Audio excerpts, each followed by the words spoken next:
ڕێز و سڵاو بۆیەوە بینەران و گوێگرانی خۆشەویستی تەلەڤیزیۆنی کۆمەڵە لەگەڵتاندان بۆ پێشکەشکردنی گەشتی هەواڵەکانی ئەمڕۆی ڕۆژی هەینی سەرتاش بە سەردێڕی چەند هەواڵێک دەست پێ دەکەین. بەڕێوەچوونی یەکەمین ساڵ ڕۆژی لە سێدارەدانی ڕەزا ڕسایی لە کرماشان، ڕێزگرتن لە یادی گیانبەختکردوانی ژینگە لە شاری کۆیە، دۆزینەوەی گۆڕێکی بە کۆمەڵ لە قەزای ئامێدی، هۆشداری پەکەکە بە دەوڵەتی عێراق، ئیدانەی سەرکوتی موعەلیمان لەلایەن شۆرای هەواهەنگی فەرهەنگیانی ئێران، بەیانیەی هاوبەشی ڕێکخراوە کرێکاریەکانی ئێران دەست بە شەڕانگێزیەکانی ڕژیم، سەپاندنی گەماروی نوێ بەسەر کۆماری ئیسلامی لەلایەن ئەمریکاوە و خۆپیشاندانی خەڵکی ئیسرائیل دژ بە دەوڵەتی ناتانیاهۆ.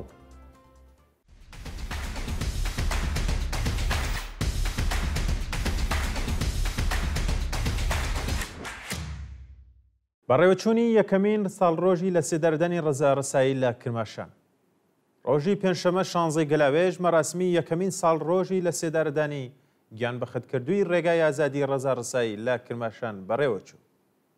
ڕەزا ڕسایی لە پەیڕەوانی ئاینی یارسان بوو لە شاری سەحنە کە لە ڕەوتی ناڕزایەتیەکانی شۆڕشی ژینا دەست بەسەر و پاش نزیک بە 2 ساڵ بەیانی 16 گەلاوێژ 1403 بە تۆمەتی بێبنەما و کوشتنی فەرماندەی ئیتلاعاتی ئەو شارە لە سێدارەدا. بەنەماڵەی و گیانبەختکردووە چەندین جار لە ئاز ڕەوەندی نادادپەروەرانەی دادڕەسی ڕەزا ڕسایی ناڕزایەتیان دەربڕی، بەڵام دەستگای قەزای ڕژیم وێڕای هەبوونی بەڵگەی سەلمێنەر بۆ بێتاوانبوونی ناوبراو ئەو بەندکراوە سیاسەی ئێعدام کرد. ڕێزگرتن لە یادی گیانبەختکردوانی ژینگە لە شاری کۆیە، چالاکوانانی شاری کۆیە لە هەرێمی کوردستان ڕۆژی پێنجشەمە 16 گەلاوێژ لە مەراسمێکدا ڕێزیان لە یادی گیانبەختکردوانی ژینگەی سنەگرت.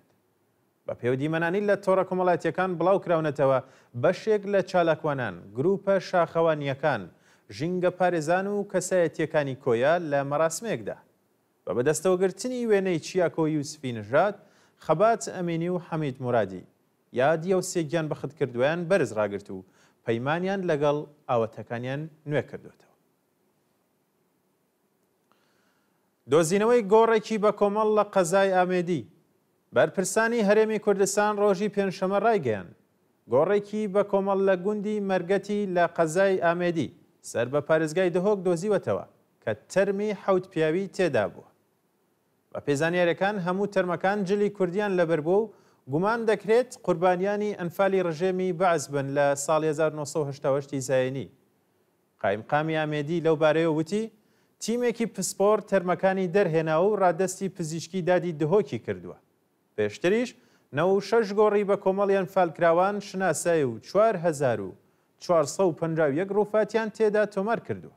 کارەساتی ئەنفال لە نێوان ساڵەکانی 1986 زاینی بۆ 1989 زاینی لەلایەن ڕژێمی بەعسەوە ئەنجامدرا و زیاتر لە 180,000 کوردی بێدفاع بە فەرمانی سەددام حسێن کیمیاباران تیرباران، ئێعدام و زیندە بەچاڵ کران و بەشێکی زۆریشیان لەوانە کە سوکاری پێشمەرگە بوون و کە زۆرێکیش منداڵ بوون لەوانە.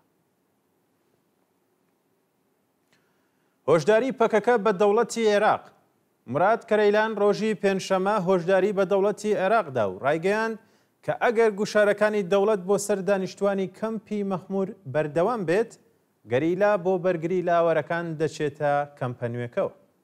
شایانی باسە کە ئەرتەشی عێراق ڕۆژی سێشەمە چوونەتە نێو کەمپی مەخمور و لەگەڵ بەرپرسانی ئەو کەمپە دیداریان کردووە. بە دوای ئەو دیدارەشدا زرێپۆشەکانی ئەرتەشی عێراق کەمپەکەیان گەمارۆداوە و هەلیکۆپتەرەکان بەردەوام بەسەر کەمپەکەدا دەسوڕانەوە. هاتوچۆکان کۆنتڕۆڵ دەکرێت و ڕێگە نادرێت پێداویستی و کەل و پەل بچێتە نێو کەمپەکەشەوە. ئیدانەی سەرکوتی موعەلیمان لەلایەن شۆرای هەواهەنگی فەرهەنگیانی ئێران، شۆرای هەواهەنگی ڕێکخراوە سەنفیەکانی فەرهەنگیانی ئێران لە بەیاننامەیەکدا سەپاندنی سزای زیندانی بە توندی مەحکوم کرد بەسەر شەهناز ڕەزایی، زەهرا عەزیزی، میتران نیکپور، فاتمە یازدانی، لەیلا ئەفشار، مەجید نادری، محەممەد ڕەزا بێهزادپور و حسێن ڕەشیدی زەرەندی. لە بەشێکی ئەو بەیاننامەیەدا هاتووە بەردەوامی سەرکوت پەروەندەسازی و دەرکردنی ئەحکامی قەزای دژ بە موعەلیمان و چالەکانی سنفی و مەدەنی نەک هەر فەرهەنگیانی ئێران لە مافخوازی پاشگەز ناکاتەوە، بەڵکو ئیرادەیان بۆ بەدواداچوونی مافەڕەواکانیان بەهێزتر دەکات. شۆرای هاواهەنگی ڕێکخراوە سەنفیەکانی فەرهەنگیانی ئێران خوازیاری هەڵوەشانەوەی هەموو حکومەکان کۆتایی هێنان بە بانگهێشت و دەست بەسەرکردنی نایاسای معلمان و ئازادی بێشەرت و مەرجی هەموو بەندکراوانی سیاسی و عەقیدەتیە. جێگای ئاماژەیە کە لە ڕۆژانی ڕابردوودا ئەو هەر چالاکە سەنفیەی کانونی فەرهەنگیانی کرمان کە لەلایەن دادگای ئینقلابیە و شارە بە 8 ساڵ و 6 مانگ زیندانی تازیری محکوم کراون. بەیانی هاوبەشی ڕێکخراوە کرێکاریەکانی ئێران دژ بە شەڕانگێزیەکانی ڕژیم. کۆمەڵێک لە ڕێکخراوە کرێکاریەکانی ئێران لە بەیاننامەیەکی هاوبەشدا ڕایانگەیاند مەترسی شەڕێکی گەورە لە ئارادایە، کۆتایی بە سیاسەتی شەڕخوازانەتان بێنن. فراهەمکردنی ژیانێکی باش مافی سەرەکی هەموو چین و توێژەکانی کۆمەلگایە. لە بەشێکی ئەو بەیاننامەیەدا هاتووە دەسەڵات لە ڕێگەی بڕێنی کارەبا و ئاو لە وەرزی هاوین بە تایبەت داخستنی کارگە و شارەکان ژیان و مایشەتی خەڵکی لە قەیرانی ئابووری و تەوەڕۆمدا خستووەتە مەترسیەوە. شەڕی ئێمە بۆ مەعیشەتە و ئاگربەستمان ڕانەگەیاندووە. نەبوونی کارەبا و ئاو، تێکدانی ژینگە و قەیرانی ئابووری هەموو ئاکامی سیاسەتە هەڵەکانی حکومەتە و گەندەڵی بەرپرسانی دەسەڵات و ئێمە چیتر هیچمان بۆ لەدەستدان نییە و وەزاڵە هاتوین. چیتر نامانەوێت بەهای سیاسەتەکانی حکومەتێک بدەین کە گاڵتە بە گیانی خەڵک دەکات. سووتانی شارومەندان، چالەکانی مەدەنی و کرێکاری لە ئاگری بێکەفایەتی بەرپرسانی حکومەت، تێکچوونی ژیان، سیستەمی پەروەردە و بێهداشت و دەرمان، ئەمنیەتی گیانی هەمومانی خستووەتە مەترسیەوە. ڕای دەگەیەنین کە سیاسەتی شەڕخوازانەی حکومەت بژاردەی ئێمە نییە. خواستی ئێمە کۆتایی هێنان بە شەڕە. موشەکی بالیستیک و پیتاندنی ئۆرانیۆم بژاردەی ئێمە نییە.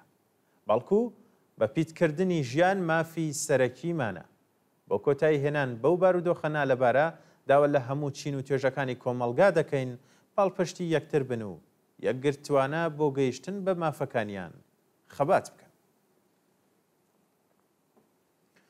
بێبەشبوونی 30,000 شۆفێری تاکسی تاران لە بیمە.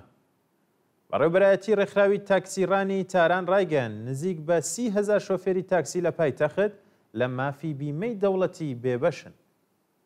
بە وتەی بەرپرسانی ئەو ڕێکخراوەیە دەوڵەت لە ساڵی 1396 هەتاویەوە بەشێکی زۆر لە شۆفێرانی تاکسی لە بیمەی تامین اجتماعی بێبەش کردووە و شۆفێران ناچار بوون خۆیان حەقی بیمەکانیان بە دامەزراوە خصوصیەکان پەردەخت بکەن.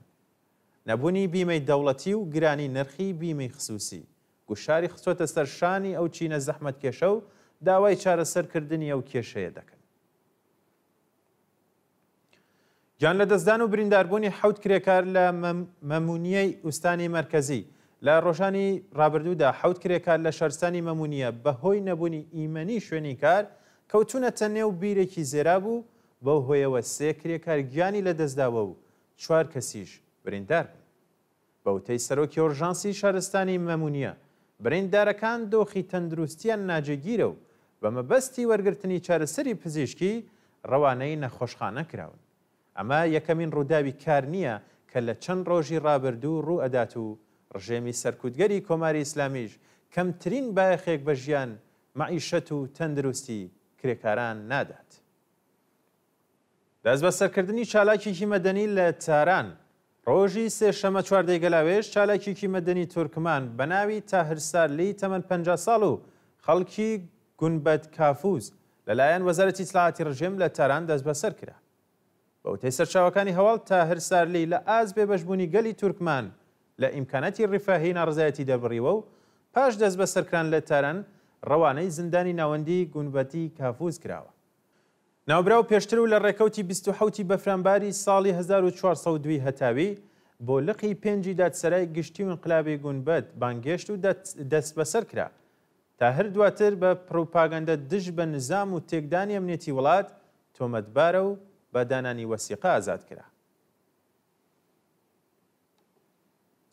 لە سێدارەدانی 4 بەندکراو لە زیندانەکانی مەشهەد و گورگان ڕۆژی چوارشەمە 15 گەلاوێژ حکمی ئادامی 4 بەندکراو با تۆمەتەکانی پەیوەندیدار بە مادەی هۆشبەر و کوشتنی بانقاست لە زیندانەکانی مەشهەد و گورگان جێبەجێ کراوە. بە پێڕاپۆرتەکان دوو بەندکراو بە ناوەکانی ئومید عەزیزیان و حەسەن ئاموسی تەمەن 45 ساڵ بە تۆمەتی بازرگانی بە مادەی هۆشبەر لە زیندانی مەشهەد ئیعدام کراون. هاوکات دوو بەندکراوی دیکە بە ناوەکانی ئەحسان سعیدی تەمەن 26 ساڵ و مەنوچەهر سعیدی تەمەن 28 ساڵ لە پەروەندەیەکی هاوبەشدا بە تۆمەتی کوشتنی بانقەز لە زیندانی گورگان لە سێدارە دراون. سەپاندنی گەمارۆی نوێ بەسەر کۆماری ئیسلامی لەلایەن ئەمریکاوە. وەزارەتی خەزانەداری ئەمریکا 18 دامەزرا و بەرپرسی کۆماری ئیسلامی کە دەور و نەخشیان لە دابینکردنی ئیمکانات بۆ گروپە تیرۆریستیەکان بووە تەحریم کرد. لە ڕاگەیاندنی وەزارەتی خەزانەداری ئەمریکا هاتووە ئەو 18 دامەزراوە کەلوپەلی پێویستیان بۆ چاودێریکردنی خەڵک بە تایبەت ژنانی دژبەری حجابی ئیجباری دابین کردووە و دەستیان لە سەرکوتی خۆپیشاندەرانی شۆڕشی ژیناتدا هەبووە و هەروەها لە ڕێگەی دروستکردنی حسابی بانکی و سیستەمی ناردنی پەیام تەحریمە بانکیەکانیان دەور داوەتەوە و لەو ڕێگایشەوە پارە و چەک و چۆڵیان بەدەستی گروپە تیرۆریستیەکان گەیاندووە. خۆپیشاندانی خەڵکی ئیسرائیل دژ بە دەوڵەتی نەتانیاهۆ شەوی پێنجشەمە 16 گەلاوێژ بە دوای پەسەندکردنی گەڵاڵەی داگیرکردنی تەواوی غەزە لەلایەن کابینەی ئەمنی ئیسرائیل هەزاران شارۆمەندی ئیسرائیلی دژ بە دەوڵەتی نەتەنیاهۆ خۆپیشاندانیان کرد. نەتەنیاهۆ شەوی ڕابردوو ڕایگەیاند مەبەستیان لەو پرۆژەیە مانەوە لە کەرتی غەزە نییە بەڵکو کۆتایی هێنان بە گروپی حەماسە. بەڵام خەڵکی ئیسرائیل متمانەیان بە نەتانیاهۆ نییە و دەڵێن نەتانیاهۆ بۆ هەڵهاتن لە پەروەندە قەزاییەکانی درێژە بە شەڕەدات و بەو شێوەیە گیانی بارمتەکانی دەستی حەماس دەخاتە مەترسیەوە. شەوی پێنجشەمە هەزاران شارۆمەندی ئیسرائیلی دژ بە سیاسەتەکانی دەوڵەت ڕژانە سەر شەقام و خوازیاری کۆتایی هێنان بە شەڕ و کۆمەڵکوژی لە غەزە بوون. جێگای ئاماژەیە کە پۆلیسی ئیسرائیل هێرشی کردە سەر خۆپیشاندەران و چەند کەسی دەست بەسەر کردووە. بەڵە بینەران دوایین هەواڵمان سەبارەتە بە پەسەندکردنی گەڵاڵەی چەککردنی حیزبوڵڵا لەلایەن دەوڵەتی لوبنانەوە. ڕۆژی پێنجشەمە دەوڵەتی لوبنان گەڵاڵەی چەککردنی گروپی حیزبوڵڵای پەسەند کرد و لە بەرامبەردا لایەنگرانی حیزبوڵڵا لە شەقامەکانی بەیروت خۆپیشاندانیان کرد. شێخ نەعیم قاسم سەرۆکی حیزبوڵڵای لوبنان ڕایگەیاند پرۆسەی چەککردنی حیزبوڵڵا لەژێر گوشاری دەرەکی ئەنجام نادرێت و ملکەچی بڕیارەکانی دەوڵەت نابن. ئەو بابەتە کێشەیەکی نێوخۆیە و تاوەکو ئیسرائیل لە خاکی لوبنان نەچێتە دەرەوە و کۆتایی بە هێرشەکانی نەهێنێت حیزبوڵڵا چەکدانانێت. ئەگەر ئیسرائیل درێژە بە هێرشەکانی بدات حیزبوڵڵا ئامادەیە شەڕێکی گەورە لەگەڵ ئەو وڵاتە دەست پێ بکات. شەوی ڕابردوو هەزاران لایەنگری حیزبوڵڵا لەسەر شەقامەکانی بەیروت خۆپیشاندانیان کرد و پشتیوانی خۆیان لە نەعیم قاسم دووپات کردەوە. بەڵە بینەرانی خۆشەویست گەشتی هەواڵەکانم پێشکەشکردن کات و ساتێکی خۆش بۆ هەموو لایەن.